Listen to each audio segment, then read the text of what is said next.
జ్ఞాపకం లేదు. నా భార్య చెప్తేనే మీకు జ్ఞాపకం వచ్చింది. లేకపోతే మా తాత నాకు దేవుడు వచ్చిన వరం ఉంది. మీరందరూ నా గురించి ప్రార్థన చేసిన ప్రతి ఒక్కరికి, కర్మపీఠకాలు ప్రార్థన చేసిన ప్రతి ఒక్కరికి నా హృదయపూర్వకంగా వందనాలు ఆచరించుకుంటున్నాను. మా కుటుంబం గురించి ప్రత్యేక ప్రార్థనలు చేయాలని కోరుకుంటున్నాను. అక్కడికి అందరికీ ఇచ్చిన వాళ్ళందరికీ నా హృదయపూర్వకంగా వందనాలు ఆచరించుకుంటున్నాను. ప్రార్థన చేస్తున్నాం. వందనాలు స్తోత్రాలు తండ్రి ప్రభా, స్తోత్రం నాన్న తండ్రి నాన్న. అవును తండ్రి ప్రభా, నా ఎంతగానో తండ్రి ప్రభా, నా డాక్టర్లు కాలు రాదు చేయి రాదని చెప్పినప్పుడు తండ్రి ప్రభా, అవును తండ్రి ప్రభా, నాకంటే ఎంతో మంది ఉన్నారు తండ్రి. గురువు పట్టణంలో వాళ్ళు ఎంత బాధపడుతున్నారు తండ్రి. ఈరోజు నన్ను నడిపిస్తున్నారు దేవుడు అన్నాడు. స్తోత్రం తండ్రి ప్రభా. తండ్రి ఒక్క దినంలో తండ్రి ప్రభా, ఒక్క దినం తండ్రి ప్రభా, ఆ నరకం నీటితో తండ్రి ప్రభా తండ్రి చూశాను తండ్రి ప్రభా.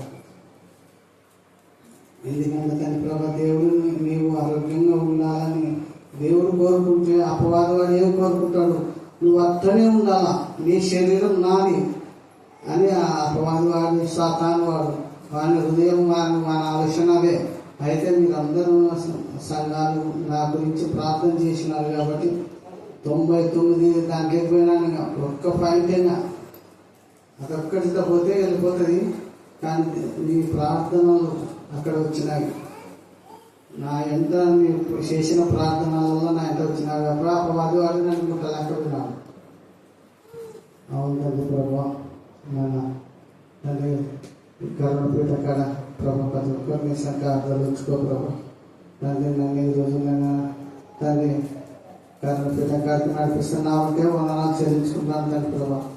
తండ్రి ఇంకా స్పష్టంగా మాట్లాడే భాగ్యం దయచేసి తండ్రి ప్రభా. అవును తండ్రి ప్రభా.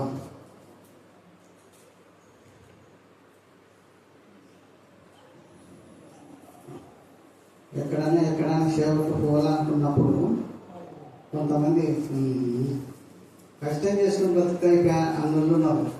నాకు వచ్చి శాంతి సమాధానం నా కుటుంబానికి ఇచ్చారు.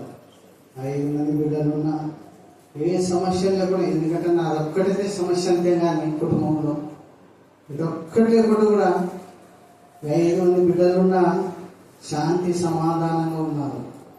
కాబట్టి మీరందరికీ నా హృదయపూర్వకంగా ఆలోచించుకుంటున్నాను. ప్రతి కుటుంబంలో మమ్మల్ని జ్ఞాపకం చేస్తున్నామని కోరుకుంటున్నాను. అందరికీ ఆలోచించుకుంటూ ఈ ప్రార్థనలో నీ కృప మీ దీవెనలు మా ప్రభు రక్షకుడు యేసయ్య పరిశుద్ధ నామమున నేను తగ్గించుకుంటూ నీ నామాన్ని చేస్తూ యేసయ్య పరిశుద్ధ నామమున అడిగి పెట్టుకుంటున్నాము మా తండ్రి. ఆమేన్ ఆమేన్ ఆమేన్ ఆమేన్. తక్కువే ప్రభువా, మరి ముఖ్యంగా నా ప్రభా కరుణాపీఠంలో మీ కనికరుని బట్టి నా ప్రభా చేసిన ప్రతి ప్రార్థన, ప్రతి ఆక్రందన, ప్రతి కన్నిటి నాట్యంగా మీరు మార్చిన దేవుడుగా ఉన్నందుకు మేము స్తుతిస్తున్నాం. దేవా మోషణ నా ప్రభ నా తండ్రి మరి పక్షపాతంలో ఉండి నా ప్రభ మెదడులో నా ప్రభ నా తండ్రి రక్తం గడ్డ కట్టుకపోయింది. ఆయనకు మాటలు రావు, పక్షపాతం నుంచి విడుదల పొందలేడు అని డాక్టర్ చెప్పారు. అదే మాట నా ప్రభ పిల్లలు కూడా భయపడి ఎంతగా చేశారు. కానీ నా ప్రభ ఏ రోజైతే అన్న హాస్పిటల్ లోపలికి వెళ్ళేటప్పుడు వాళ్ళు ప్రార్థన చేయించిన ఆక్రందన మీరు విని ఏం కాదు త్వరలో, అతి త్వరలో అని కూడా కాదు ప్రభా, మీరు అతి త్వరలో అన్న మాట్లాడతారని అతి త్వరలో అన్న కాలు చేయి తిరిగి యథాప్రకంగా పని చేస్తుంది అని మీరు చెప్పారు ప్రభా. మీ మాటలు మీరు నెరవేర్చుకున్నందుకు మీకు వందనాలు స్తుతులు స్తోత్రం చెల్లించుకుంటున్నాం. దేవా కరుణా పీఠంలోనికి మొదటిగా అన్న వచ్చినప్పుడు చెయ్యి సరిగా పనిచేయడం లేదు అని మేము విన్నాం. దేవా నా ప్రభా ఏ వస్తువు పట్టుకోలేదని మేము విన్నాం. కానీ మీరు అద్భుత రీతిగా సాగిలపడి చేసిన ప్రార్థన, మోకాడి ప్రార్థన, చేతులెత్తి చేసిన ప్రార్థన, విరిగి తరిగిన హృదయంతో చేసిన ప్రార్థన, ఎవరికి ఏ విధానంలో దేవ మీరు ప్రేరేపణిస్తే అలా చేశారు. బిడ్డల యొక్క ఆక్రందన 5 మంది బిడ్డలు నా ప్రభనాథనే మరి ముఖ్యంగా నా ప్రభనాథనే మరి రాత్రి బట్టి దేవా ఎంతో పరిచయం చేసి కన్నీరు కాల్చింది. చిటి, రాధా, ప్రశాంతి, దేవా, కీర్తి బిడ్డల యొక్క ప్రార్థన మీరు విని వెంటనే అద్భుత కాలం చేసినందుకు మేము స్తుతిస్తున్నాం. అలాగనే నా ప్రభ నా అతని శారం వాళ్ళ మామయ్య కూడా నా అతని దేవా పక్షవాతం దేవా ఆ బిడ్డని బట్టైనా స్వస్థపరచను. అన్నకి ఇంకా పశ్చాత్తాపం దయచేయండి. పశ్చాత్తాపం చాలా చాలా ప్రాముఖ్యం. అన్న హార్ట్ ప్రాబ్లం ఉన్నప్పుడు మాత్రమే బాగైన తర్వాత కరుణాపీఠంలో సాక్ష్యం చెప్పలేదు ప్రభా. కానీ ఈసారి అయితే సాక్ష్యం చెప్తానన్న వెంటనే మీరు స్వస్థపరిచారు. మీరు చేసిన మేడం మేము దేనిని మరవకూడదు ప్రభా. మరి అక్క మళ్ళీ చెప్పండి. తండ్రి అపారమైన ప్రేమ. ఏం చెప్పండి? తండ్రి యొక్క ప్రేమ, కొలతలేని ప్రేమ, అపారమైన ప్రేమ, విలువైన ప్రేమ. తర్వాత తండ్రి యొక్క ప్రేమ ఎంత ఇదిగా ఇక్కడ చూపించాడో తప్పిపోయిన కుమారుడి గురించి. చాలా మంది ఈ యొక్క లేఖన భాగాలు చదివిన వెంటనే అంశం ఏంటంటే తప్పిపోయిన కుమారుడు అంటుంటాడు. ఎప్పుడు చూడు తప్పిపోయిన కుమారుడు. ఎవరు చెప్పినా కూడా దైవ సేవకులు కూడా అలాగే చెప్తుంటారు. కానీ కుమారుడు తప్పిపోయిన లోకంలో చాలా మంది ఉన్నారు. కానీ ఇక్కడ తండ్రి యొక్క ప్రేమ. చాలా మంది తండ్రులు ఆస్తి ఇచ్చి ఆ ఆస్తి అంతా కొల్లగొట్టుకొని వస్తే వెంటనే ఇంట్లో ప్రేమతో చేర్చుకుంటారా? మీరు చెప్పండి చేర్చుకుంటారా? ఏమంటారు? పోరా బయట ఉండు, నేను తీసుకున్నావు కదా, ఇదంతా మీ అన్నది. చెప్పండి చేస్తారా? ఖచ్చితంగా ఇది మీ అన్నదిరా, మళ్ళీ మీ అన్న ఆస్తిలో నువ్వు వస్తారా అని తల్లి గొడవ పడుతుంది, తండ్రి గొడవ పడతారు, ఇంక్లూడింగ్ అక్క చెల్లెలు కూడా.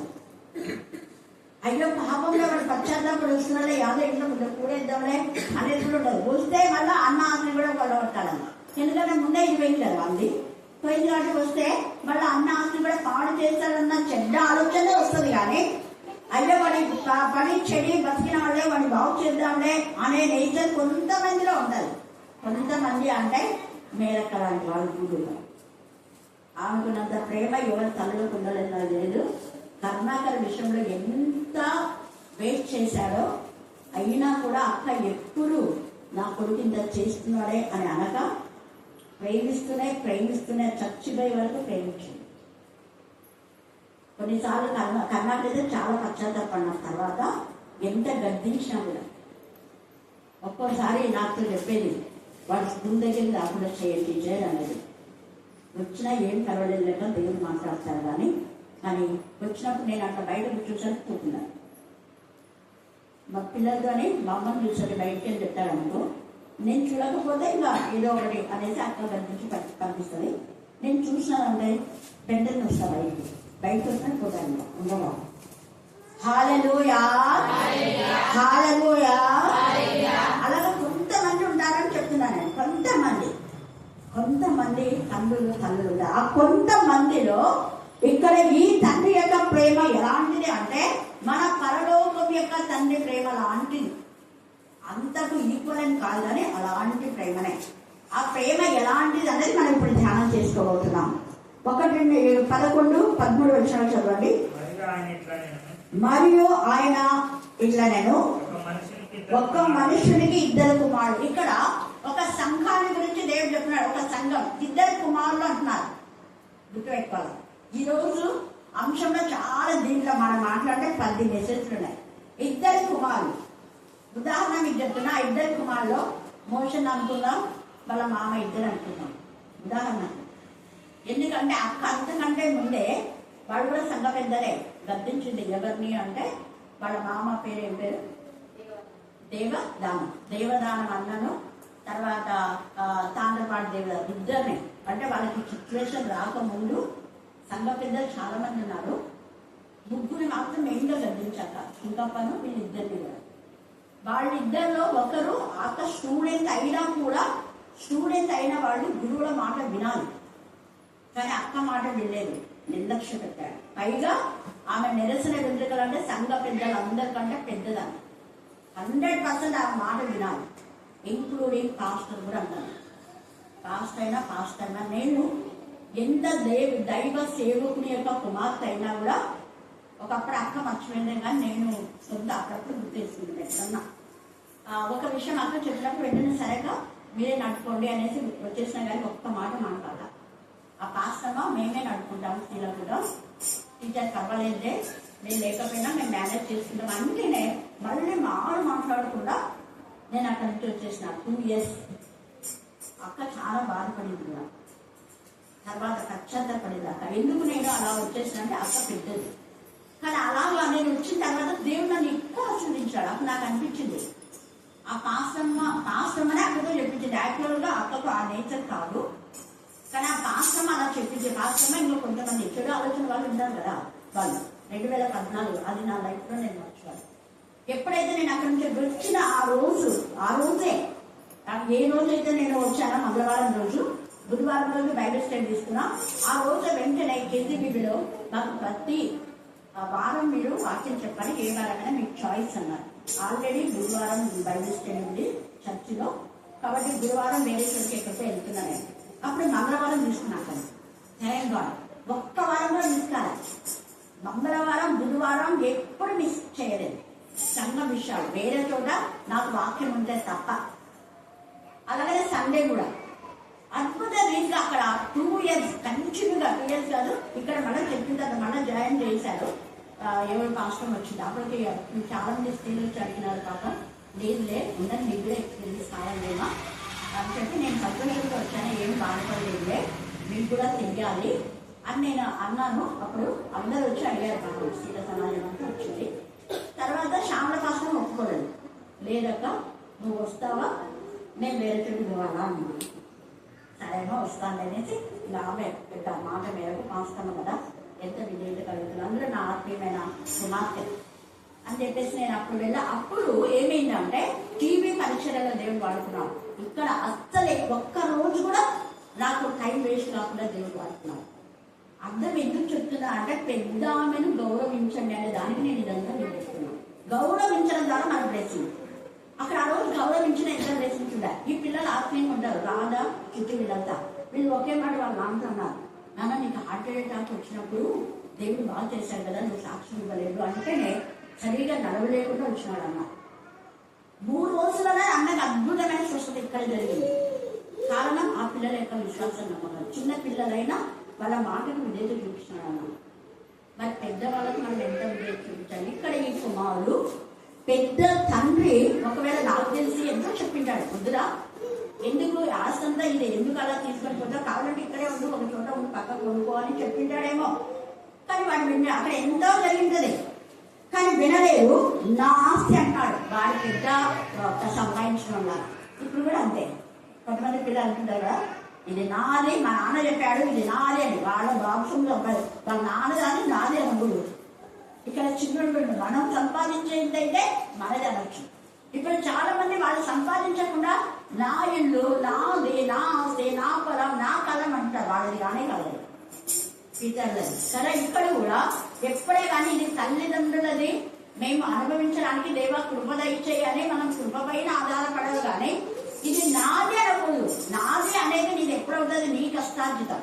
ఇక్కడ వీరి కష్టార్జితం కాదు. కానీ ఏమంటున్నా అంటే నా ఆస్తి నాకు, నా భావం నాకు వచ్చు.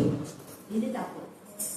ఈ మధ్యాహ్న కాలంలో మనలో ఎవరినైనా తండ్రి యొక్క ఆస్తిలో, తల్లి యొక్క ఆస్తిలో లేదా వేరే వాళ్ళలో నా భాగం అని ఎప్పుడు అనొద్దాడు.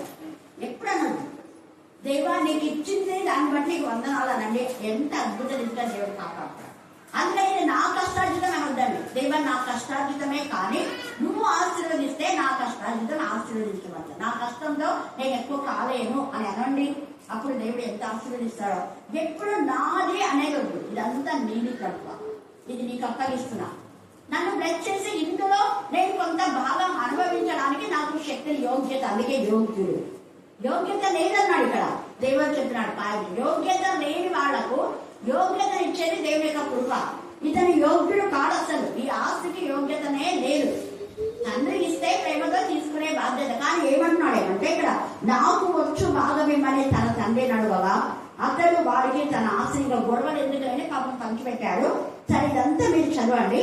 చదివితే చాలా ఏం చేశాడు దాన్ని అంటే తండ్రి ఎంత కష్టపడి సంపాదించినటువంటి దాని తండ్రికి ఎంత కన్నీరు వచ్చిందని. కష్టపడి సంపాదించిన దుర్వ్యాపారం వలన పాడు చేశాను. దుర్వ్యాపారం మంచి వ్యాపారం కాదు. చాలా మంది దుర్వ్యాపారం అంటే కొంతమంది దుర్వ్యాపారం కాకుండా ప్రజలకే, ఇతరులకే. నేను చాలాసార్లు అనుకుంటా, అంతగా చేసిన కర్ణాకర్ వాళ్ళ యొక్క భార్య ప్రాపర్టీని తల్లి దగ్గర నుంచి జీవితం అంతా చాలా మటుకు అక్క గోల్డ్ కానీ మరి ఏదైనా, కానీ ఒక ఇల్లును సరిగా పెట్టుకోలేదు ఆ అబ్బాయి, అంత ఇతరులకే ఇచ్చారు. అది కొంతమంది గ్రహించి ఇప్పటికీ సాక్షి చెప్తారు. కరెంటు రంగు వీళ్ళంతా అంటారు, ఒక మంచి మనిషిని మేము పోగొట్టుకున్నాం అంటే ఉన్నదాన్ని ఇతరులకు పంచి పెట్టడం. ఖచ్చితంగా దేవుని ఆశీర్వాదాలు ఉంటాయి. హల్లెలూయా, హల్లెలూయా, హల్లెలూయా. మనది మనమే ఆశించకుండా వేరే వాళ్ళకు పెట్టినప్పుడు మనకు బ్లెస్సింగ్స్ వస్తాయి. కనీసం తీసుకొని ఇక్కడ ఇతను ఏం చేశాడు, మంచిదానికి యూజ్ చేయాలి. దుర్వ్యాపారం వలన పాడు చేశాను. అదంతయు ఖర్చు చేసిన తర్వాత ఆ దేశం అంటే నాకు తెలిసి దేశాన్ని విడిచిపోయినారు. గుర్తుపెట్టుకోండి, చాలా మంది foreign countries వెళ్తారనుకుంటుంటారు.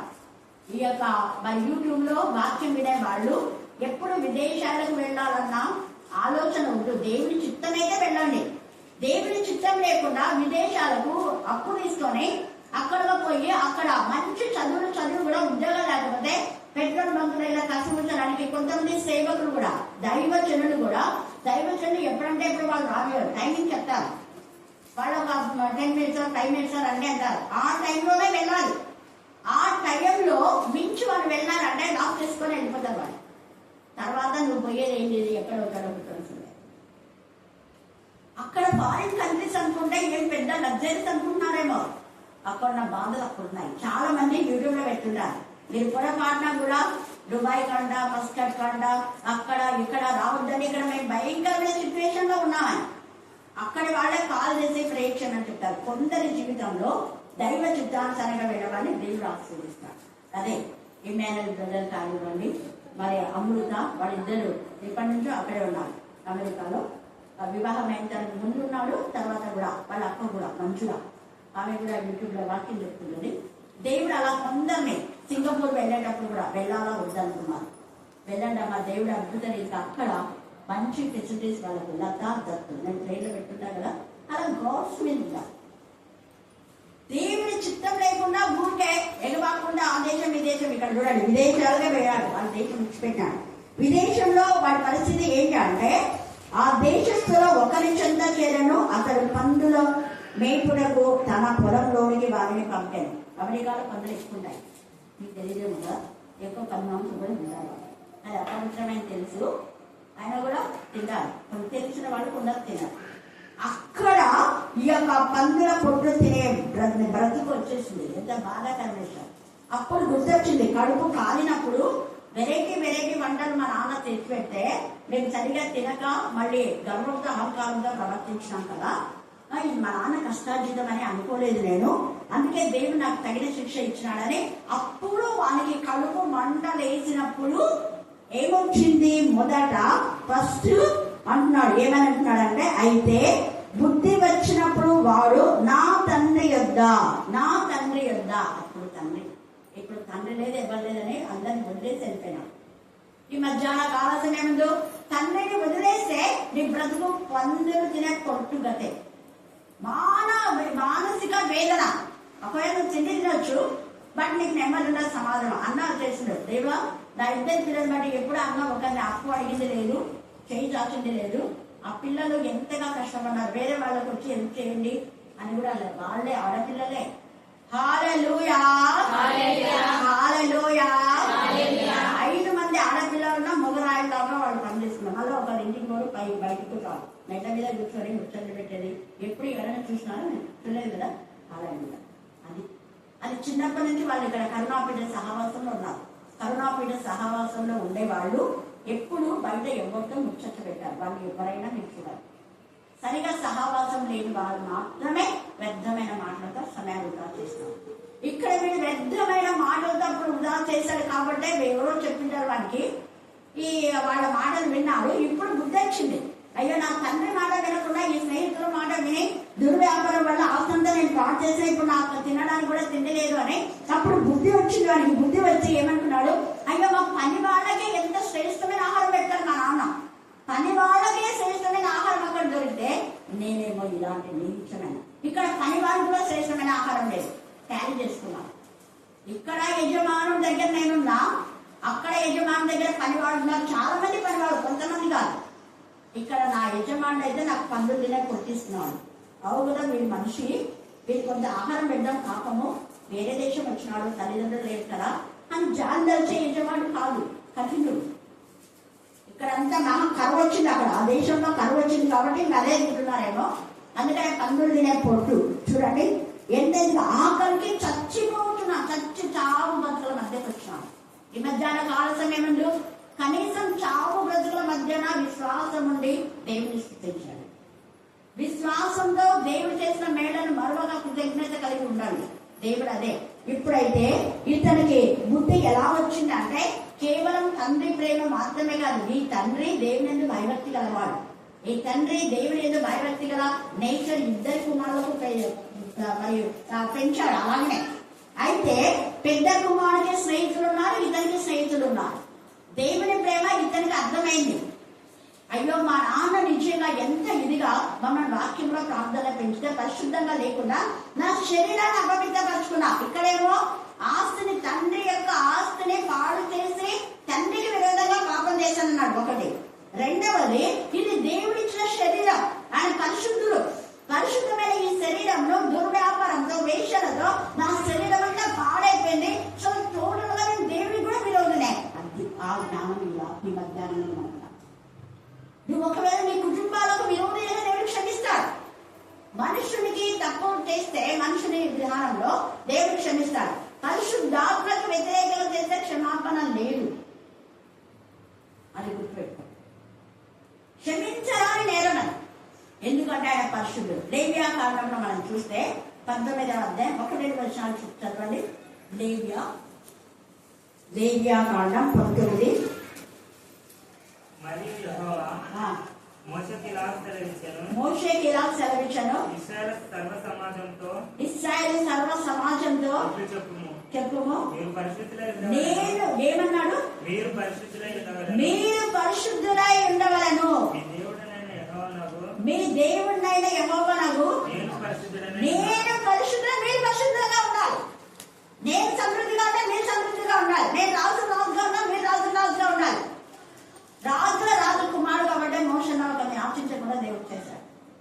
King of king, రాజకుమార్తెలు మనం, రాజకుమారుడు మనం. భిక్షాటన చేసే పరిస్థితిని దేవుడు తీసుకురాడు. ఆయన పైన నమ్మకం ఉంచాడు.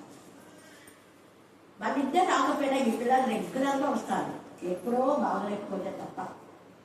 పెళ్ళైనా కూడా ఇక్కడికి వచ్చిందంటే కంపల్సరీగా ప్రశాంతి వస్తుంది. హల్లెలూయా, హల్లెలూయా. అది కృతజ్ఞత. అంటే దేవుడు మన నుంచి ఏమీ కోరాడు. ఇక్కడ దేవుడు అన్నాడు, నేను పరిశుద్ధం, మీరు పరిశుద్ధంగా ఉండండి.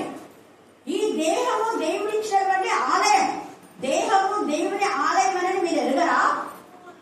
ఎంత తేటగా మాట్లాడు. నేను మీలో నివసించి సంచారం చేయాలని, మీతో కలిసి భోజనం చేయాలనే మిమ్మల్ని నేను ఏర్పాటు చేసుకున్నా. నేను పరిశుద్ధంగా ఉన్నాను, మీరు పరిశుద్ధంగా ఉంటేనే మీలోకి నేను వస్తాను. మీరు ప్రత్యేకంగా ఉండాలి. తేటగా కంటే నేను పరిశుద్ధంగా అంటే మీరు పరిశుద్ధంగా ఉండాలి. అప్పుడే మీరు నా పిల్లలు, అప్పుడే మీరు నా పిల్లలని తెలియబడుతుంది. లేకపోతే నా పిల్లలు కాదు. మీరు ఇక్కడ తండ్రి ఆస్తి తీసుకుపోయారంటే ఇప్పుడు తండ్రికి సంబంధించిన వాళ్ళకి ప్రత్యేకించమన్నా. అందుకనే దుర్వ్యాపారం కూడా పాడు చేశారు. తండ్రికి దూరమై పాడైపోయిన కుమారుడు పశ్చాత్తాపడి దేవుని ప్రేమ తెలుసుకొని అంటున్నాడు కదా, అది మనలో రావాలి. మనుషులకు విరోధంగా చేసిన మనుషులతో క్షమాపణ చెప్పుకోవాలి. దేవుడికి విరోధంగా చేస్తే దేవుడితో క్షమాపణ. 2 క్షమాపణలు ఉన్నారు మన దగ్గర. ఇక్కడ ఈ తప్పిపోయిన కుమారుడు అంటున్నాడు 18వ వచనంలో, నేను పరలోకమునకు విరోధంగాను నీ ఎదుటలో పాపం చేసింది, ఇక మీద నీ కుమారుని అనిపించుకోవడం యోగ్యుడను కాను, నన్ను నీ కూలి వారిలో ఒకరిగా పెట్టుకోనమని అతనితో చెప్పుదును అనుకొని కూడా లేచి యెహోవా మహిమ నీ మీద ఉదయిస్తే లేచి ప్రార్థన గోదాంలో పడుకోవడం కాదు. ప్రార్థన గోదాంలో మరి ఊరికే నిర్లక్ష్యంతో ఉండడం కాదు. వెంటనే లేచి పడుకున్నారా, లేచి ఒక్క విధంగా ఆలోచించాడు. అతను లేచి వెంటనే వచ్చాడు. ఒకవేళ తండ్రి వృద్ధులై ఆ చనిపోయిన తర్వాత వస్తే ఇతని బ్రతికి ఎలా ఉండేదో. ఇమ్మీడియట్ గా రక్షణ విషయంలో ఎప్పుడు నిర్లక్ష్యం చేయొద్దు. ఎంత గొప్ప రక్షణ నిర్లక్ష్యం చేస్తే ఎప్పుడు తప్పించుకుంటామో అనేది వాక్యం. అందుకే చేసిన మేళలో దేవుని మరవక నేనున్నప్పుడే దేవుని స్తుతి చెల్లించండి, కృతజ్ఞత. నేను కూడా దేవుని స్తుతిస్తానని చెప్పాడు. ఒకవేళ నేను చనిపోయిన తర్వాత మీరు వచ్చి ఎంత కృతజ్ఞత చెల్లించినా నాకు తెలియదు కాబట్టి నేను దేవుని స్థుతించాలి. నా వేలో నేను స్థుతిస్తాను. నీకు చేసిన వేళ నాకు తెలిస్తే నేను కూడా ఆనందపడతాను, దేవుడు కూడా ఆనందపడతాను. అందుకే బ్రతికి ఉన్నప్పుడే తల్లిదండ్రులతో సమాధానం. తల్లిదండ్రులు చనిపోయిన తర్వాత నువ్వు ఎంత చనిపోయిన శవం దగ్గర ఎంత ఏడ్చి ఎంత గిమ్మెడి ఏం ప్రయోజనం? బ్రతికి ఉన్నప్పుడే నీ తప్పేదో నువ్వు తెలుసుకో, పశ్చాత్తాపడు. నువ్వు ఎవరితో తప్పు చేస్తావో వాళ్ళతో క్షమాపణ కోరుకోవాలి. అది క్షమాపణ అంటే. ఇక్కడ ఎంత తేటగా చెప్తున్నాడు, నీకు విరోధంగా నేను చేశాను, తర్వాత పరలోకమందున తండ్రి ఇద్దరి దగ్గర క్షమాపణ కోరుకున్నావు. ఈ మధ్యాహ్న కాలంలో నువ్వు ఏ వ్యక్తికి విరోధంగా దేవుడికి విరోధంగా పాపం చేసావు ఆ వ్యక్తితో ముందు సమాధానం పడు, తర్వాత దేవుని దగ్గర కూడా. దేవుడు కూడా అదే చెప్తున్నాడు, ముందు సమాధాన పడు నీ సహోదరు. అప్పుడు అర్పణ వచ్చి నాకు అర్పించన్నాడా? నీ అర్పణ అర్పించేటప్పుడు నువ్వు ఎవరితో సమాధానం వాళ్ళతో ముందు సమాధానం పడు. వాళ్ళ మాటలు వెళ్ళలేదు కదా, వాళ్ళు బాధ పెట్టావు కదా, పో. మత్తయి సువార్త 5వ అధ్యాయంలో తేటగా రాయబడి అక్కడ యాకోబు ముందుగానే సిద్ధపడినాడు. మా అన్న వచ్చిన పర్లేదని దేవునితో సమాధానం. అన్నను క్షమించాలి అనుకున్నాడు, అన్నం చంపాలి అనుకో, అన్నం చంపితే నేను కూడా ఉందంటే అనుకోలే. ఇదంతా మా అన్నది కదా, అది తక్కువ ఒప్పుకున్నాను, మోసగా నేను ఒప్పుకున్నాడు. అక్కడ ఒప్పుకుంటేనే మా అన్నం క్షమించినట్టే కదా. ఇది నాది కాదు ప్రభా, మా అన్నది దోచుకున్నాను, మోసంతో మా అన్న చేసినట్లు అని దోచుకున్నాను అని. అక్కడ నీ పేరేంటంటే యాకోబు అన్నాడు, మోసగా అని అన్నాడు. అప్పుడే దేవుడు ఆశీర్వదించాడు. ఎప్పటి నుంచి నువ్వు పశ్చాత్తాపడినావు కదా, మోసగానని నీ మీ అన్నదని తెలుసు. అప్పుడు తెలిసి ఇదంతా మా అన్నది, నీవే ప్రభా నువ్వు తీసుకున్నాడు. ప్రభువా అంటాడు వాళ్ళన్న. అలాగనే వాళ్ళన్న కూడా యాకోబుల ప్రభువును చూసినట్టుంది రా, నేను చూస్తే యాకోబు అన్నాడు.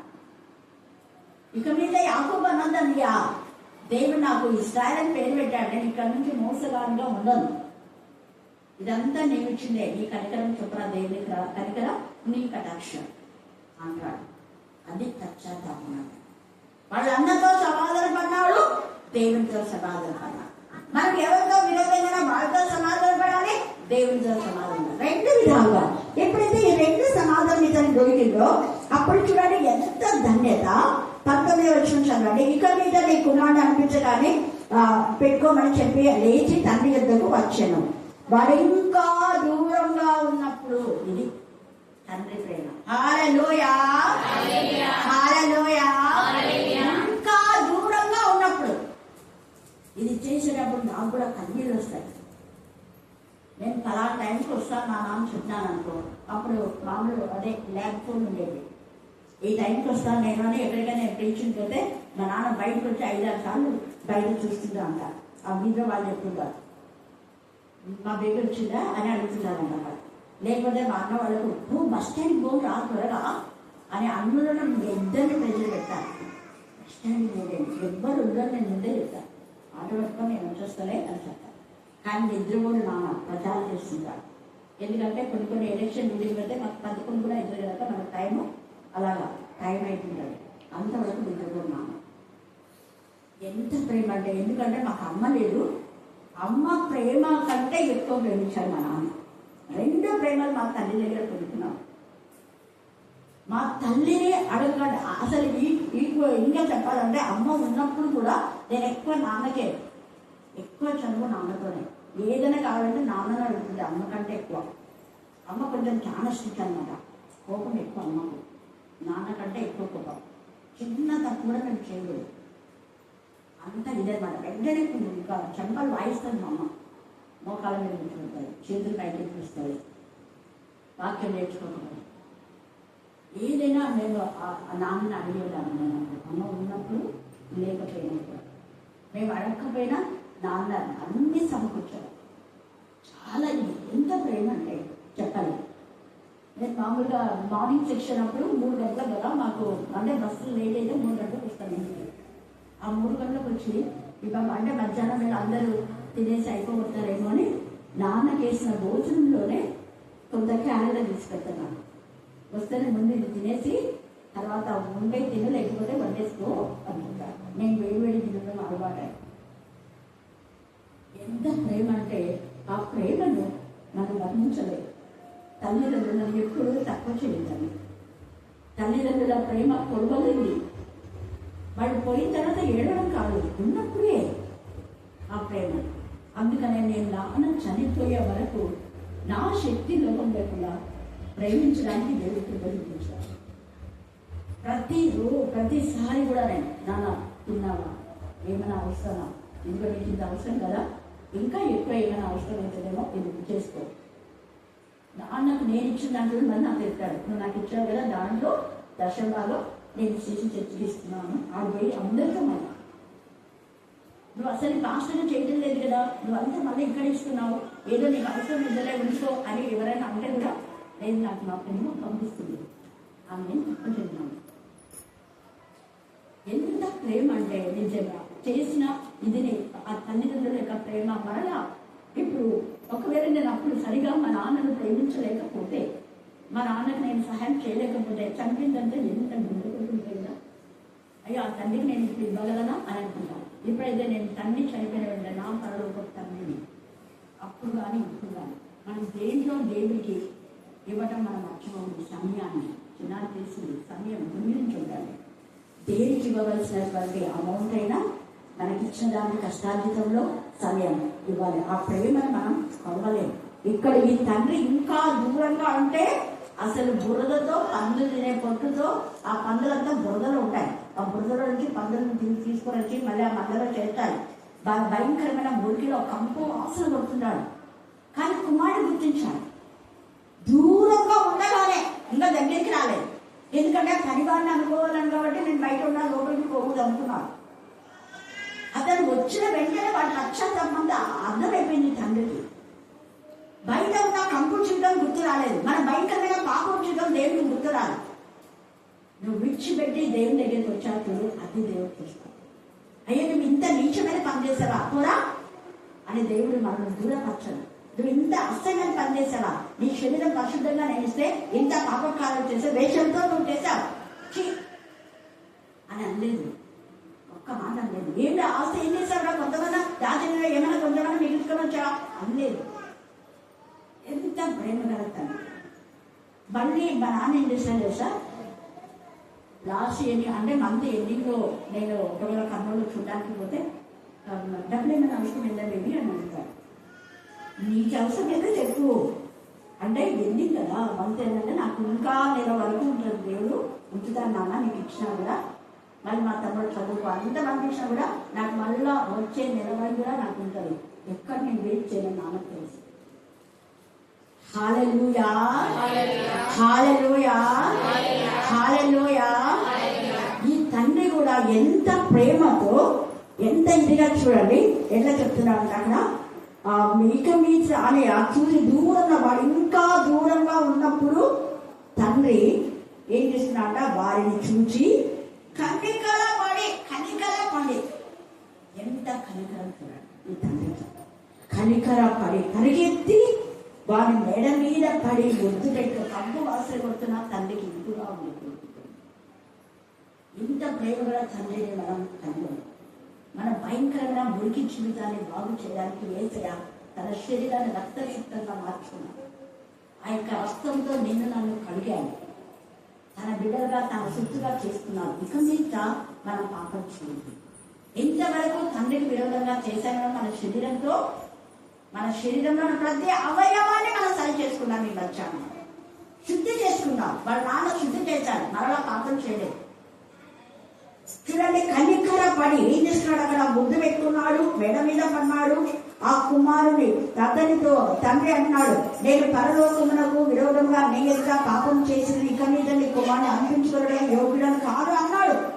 అయితే తండ్రి ఏమంటున్నాడు, యోగ్యుడం కాదు, నన్ను పనివాళ్ళు ఒకరిని పెట్టుకోవాలి అంటే పని వాళ్ళని పిలిచి దాసులను పిలిచి, దాసుల్లో నేను ఒకరిని అంటే నన్ను దాసుల్లాగా ఏదైనా పని చెప్పు అనే మాట మాట్లాడుతున్నాడు ఇక్కడ కొడుకు. కానీ తండ్రి ఏం చేస్తున్నాడు, దాసులను పిలిచి ఏమంటున్నాడు చూడండి, దాసులను చూచి ప్రశస్త వస్త్రము త్వరగా అని చూచి నీ పరలోకం తండ్రి త్వరగా నిన్ను ఆశీర్వదించాలి, త్వరగా నిన్ను ముద్దు పెట్టుకోవాలి, త్వరగా నిన్ను కౌలించుకోవాలి, త్వరగా నిన్ను మెడ మీద వేసుకొని నీ గాయం, నీ హృదయ గాయం తండ్రికి తెలుసు, నువ్వు మానవ మాత్రం అని తెలుసు. దైవ ఈ పాపం నుంచి విడుదల పొందలేకుని ఎంత నువ్వు రక్తసిక్తంగా దేవుని గుండె పగిలేలా ఏడుస్తున్నావో దేవుడికి తెలుసు. కానీ దేవుడికి తెలుసు ప్రభా నువ్వు పరిశుద్ధపరచున్నావు. 20 అధ్యాయంలో ఉంది, పరిశుద్ధపరచు యెహోవా నేనే, లేవియా కాండం. నువ్వే కదా ప్రభా నన్ను శుద్ధి చేయి. నేను ఇదిగో మురికి బట్టలతో ఉన్నా, పాపపు మరుపులో ఉన్నా, భయంకరంగా నా శరీరము పాప బహిష్కమైపోయింది. ప్రభా నువ్వే శుద్ధి చేయి అనండి. తండ్రి ఖచ్చితంగా శుద్ధి చేయి. ఇక్కడ ఈ తండ్రి ప్రేమ కంటే మన తండ్రి మన శరీరం ఉన్న మురికినంతా కూడా తగ్గిస్తాడు. మరలా రక్షణ వస్త్రాలు, శుద్ధి వస్త్రాలు, మహిమ వస్త్రాలు, ధవల వస్త్రాలు, ఆనంద వస్త్రాలు, సంతోష వస్త్రాలు ఆయన మనకు ధరింప చేస్తాడు. చూడండి ఎంత ప్రేమ గల తండ్రి. అంత ప్రేమతో ఇక్కడ తండ్రి అనే దేవుడు అంటున్నాడు, తండ్రి నేను పరలోకంలో విరోధంగా నీ ఎదుట పాపం చేసింది, ఇక మీదుగా నీ కుమారుని అనిపించుకున్నగా యోగ్యుడను కాను అన్నాడు. అయితే తన అక్కడ అంటాడు కదా, తండ్రి తన రాష్ట్రం చూసి ప్రశస్తమైన వస్త్రం త్వరగా, ఎంత ప్రేమ, త్వరగా తెచ్చి వీనికి కట్టి వీని చేతికి ఏం పెట్టాలంట, ఉంగరం. దాసుడికి ఉంగరాలు ఉండవు. నువ్వు నా కొడుకురా అని చెప్తున్నావు. నువ్వు దాసుడు నాయనా, నువ్వు పశ్చాత్తాపంగా కూడా ఇప్పుడు నా కొడుకు. నువ్వు ఏది పోగొట్టా నేను చూడలేదు, నేను దాని గురించి ఆలోచించాను. నువ్వు నీ జీవితం అంతా ఎంత నష్టం చేసుకున్నా, 30 సంవత్సరాలు పాపం బతుకులో ఉన్నావా, నీ శరీరాన్ని పాడు చేసావా, విలువైన నీ శరీరాన్ని మరి పాపం అనే ధనంతో ఒకేలా ఉన్నావేమో, కానీ అది పోయింది. నీకు పరిశుద్ధమైన ధనాన్ని నేను ఇస్తాను. పరిశుద్ధమైన వస్త్రం, రక్షణ వస్త్రం, శుద్ధి వస్త్రం, మహిమ వస్త్రం, ధవల వస్త్రం, ఆనంద వస్త్రం, సంతోష వస్త్రం. నీకెప్పుడు నీ బాధ వేదన బోధన నీకు ఉండదు అనే విధానంలో ఇక్కడ ఉంగరం పెట్టి అంటున్నాడు. ఇక్కడ చూడండి ఎంత చక్కగా అక్కడ అంటున్నాడు కదా, ఉంగరము పెట్టి పాదములకు చెప్పులు తొలగించాలంటే చెప్పులు కూడా లేదు. పాపం రకరకాల చెప్పులు వాళ్ళు ఆయన ఇచ్చున్నాడు. చెప్పులు కూడా లేని పరిస్థితి. అక్కడ సమాధాన సువార్తలను సిద్ధమని చదువుతాడు. మనం కూడా మనం ఈ యొక్క మధ్యాహ్న కాల సమయంలో మనం కూలివాడుగా ఉన్నామా, యజమాని కుమారుగా ఉన్నామా? In Christ, out Christ. అక్కడ those who are in Christ, అప్పుడు యేసయ్య మనకు ఉంగరం పెట్టారు. పరిశుద్ధాత్మైన ఉంగరం, ముద్ర ఉంగరం. జకర్యా చెప్తారు, ముద్రణ ఉంగరం నేను చెవి పెడుతుంది. ఇది నిన్ను రాజరిక స్థితికి తీసుకొస్తాను. రాజకుమారులకు ఉంగరాలు ఉన్నట్టుగా నువ్వు రాజకుమార్తెవు, రాజకుమారుడివి, దాసులు కాదు నాయన. నువ్వు ఎంత బాగా చూడండి, ఉంగరం పెట్టి పాదములను చెప్పులు తొలగించి కొవ్విన పశువు. ఇక్కడ తేడా చూడండి, ఇక్కడ ఈ యొక్క కుమారుడికి కొవ్విన యొక్క పశువునంట తెచ్చి వధించుడి, మనము తిని సంతోషం, మనము అంటున్నాడు.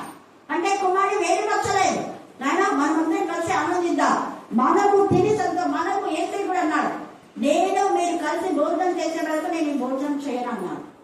మనం కలిసి మళ్ళా దేవుడి సంఘం భోజనం చేస్తాము అన్నాడు.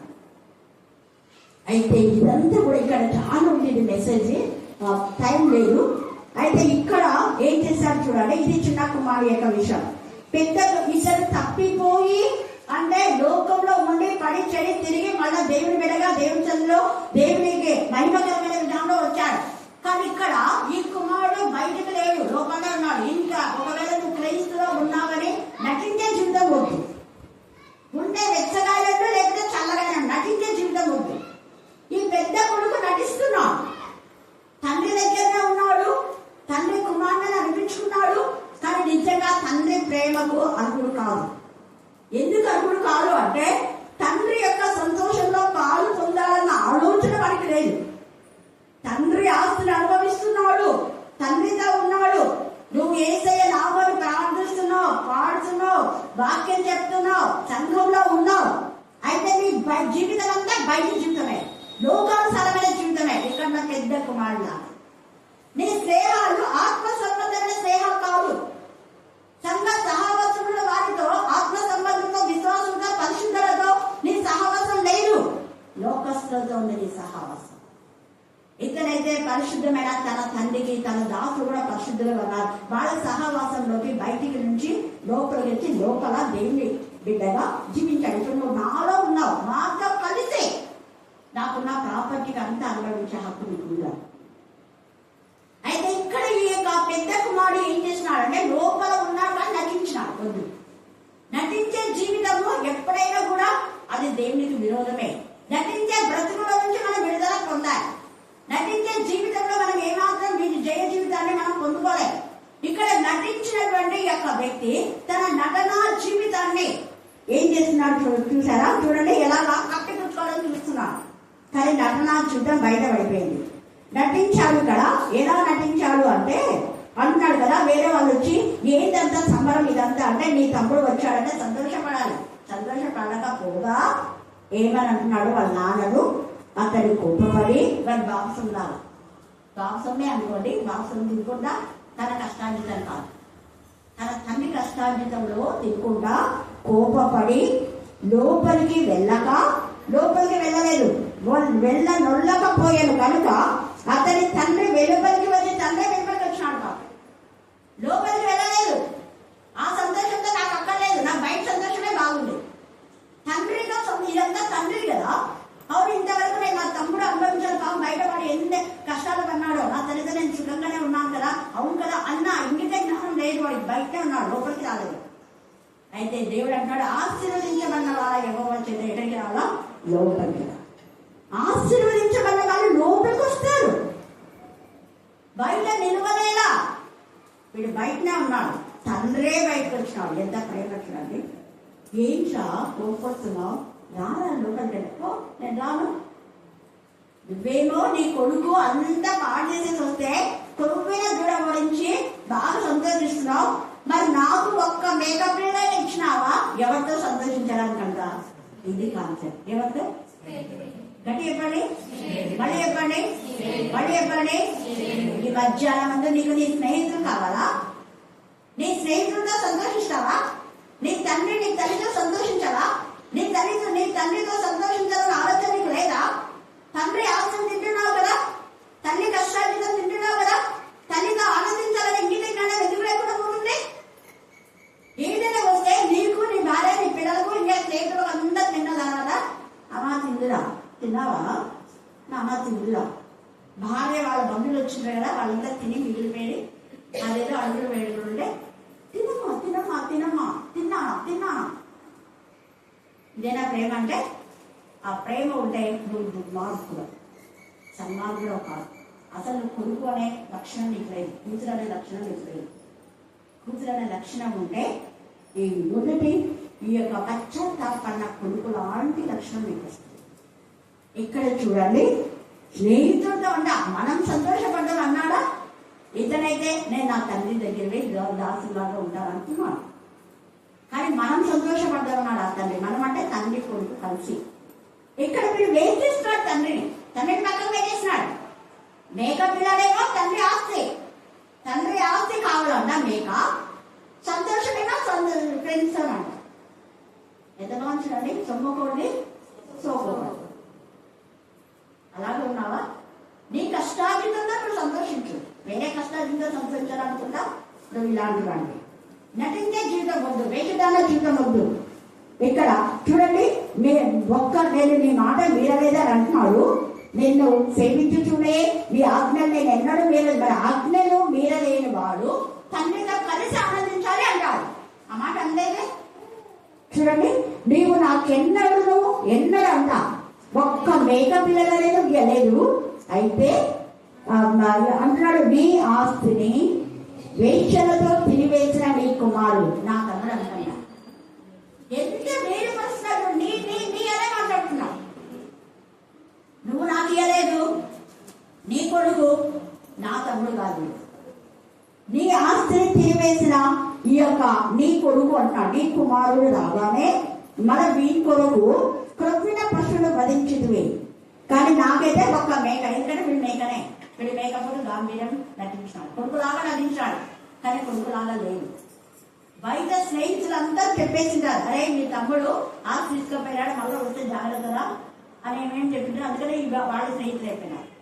బయట వాళ్ళే మనకు స్నేహితులు ఎక్కువ ఇస్తున్నారు లోపల వాళ్ళకంటే. కానీ బయట వాళ్ళంటే ఆత్మ సంబంధులతో స్నేహించు.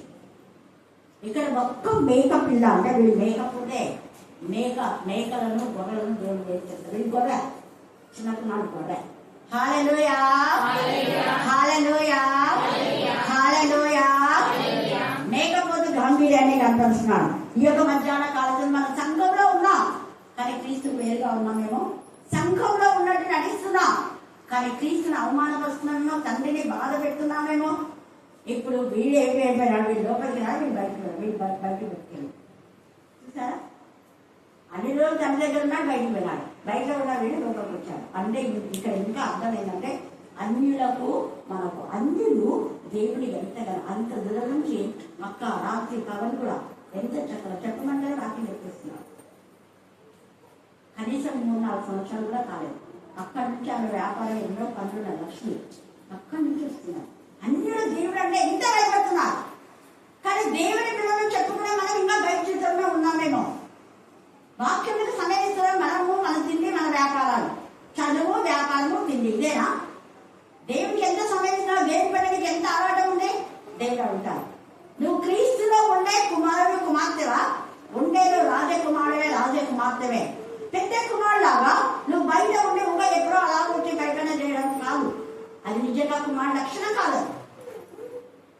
కుమారుడి బాధ్యత కలిగి ఉండాలి, కుమార్తె బాధ్యత కలిగి ఉండాలి.